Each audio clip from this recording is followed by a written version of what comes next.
రే శ్యాము, ఈ దెబ్బకి టిమ్ము కూడా అయిపోవాలరా. బాలే అంత లేదు చూడరా 6. ఎయిరా.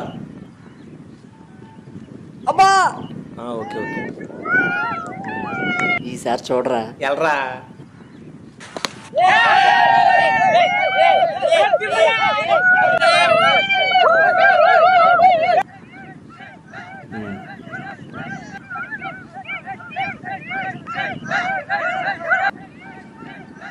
జానీ ఒక నిమిషం మళ్ళీ చేస్తాను, ఉంటాను.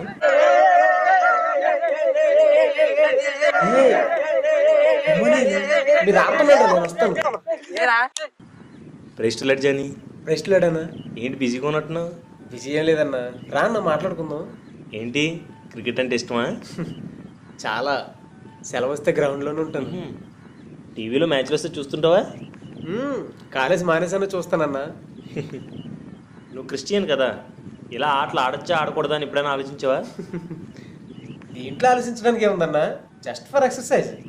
అయినా ఎక్సర్సైజ్ చేయడంలో తప్పే ఉంది. జానీ, డిస్కవర్, ఇన్వెంట్, ఫైండ్ ఈ 3 పదాలు ఒకటేనా? ఒకలాంటివే కానీ ఒకటి కాదు. Gym, exercise, sports 3 ఒకటేనంటావా?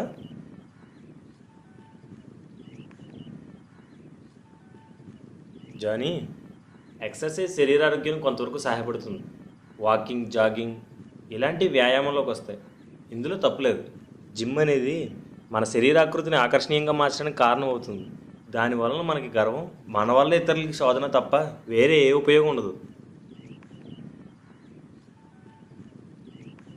బైబిల్లో అల్లరితో కూడిన ఆటపాటలు అని ఒక మాట ఉంది కదా, అల్లరితో కూడిన ఆటపాటలు అంటే ఏంటంటావు?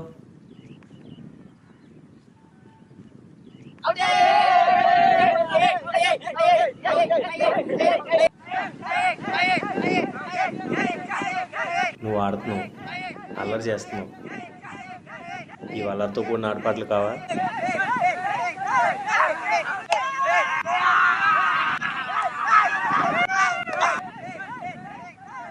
ఎవరో టైంపాస్కి, ఎంటర్టైన్మెంట్కి దీన్ని కనిపెట్టారు. ఇంకొకరు డబ్బు కోసం, పేరు కోసం దీనిలో ఆడుతున్నారు. మరొకరు వ్యాపారం కోసం దీన్ని టెలికాస్ట్ చేస్తున్నారు. మనం మాత్రం మన సమయాన్ని, ధనాన్ని, బలాన్ని ఖర్చు పెట్టి చూస్తున్నాం, ఆడుతున్నాం. ఇదంతా లోక సంబంధమైంది. మనం తినే ఆహారం కలుషితమైంది కాబట్టి కొంచెం వ్యాయామం అవసరం అవ్వచ్చు, అంతేగాని ఆటలు అవసరం లేదు. సమయం దొరికితే బైబిల్ చదువుకో, దేవుని గురించి నేర్చుకో. చాలామంది క్రైస్తవులు తమ జీవితకాలంలో ఒక్కసారి కూడా ధ్యానపూర్వకంగా బైబిల్ని చదవడం లేదు. అందుకే దేవుడు మనం ఎలా ఉండాలని కోరుకుంటున్నాడో తెలియక ఎవరికి ఇష్టం వచ్చినట్లు వాళ్ళు జీవిస్తున్నారు. అన్యులు వీడియో గేమ్స్, ఇతర ఆటలు చూస్తూ ఆడుతూ టైంపాస్ చేస్తారు. నువ్వేం ఖాళీ కాదు టైంపాస్ చేయడానికి. బైబిల్ చదువు, ధ్యానపూర్వకంగా చదువు, వీలైనంత త్వరలో ఒకసారైనా పూర్తి చేయి. మానసిక ఉల్లాసం కోసం యోగాల మీద, ఆటల మీద ఆధారపడకు. అవేవి మనకు మనశ్శాంతిని ఇవ్వలేవు. మన ప్రభువే దాన్ని మనకు అనుగ్రహించగలడు.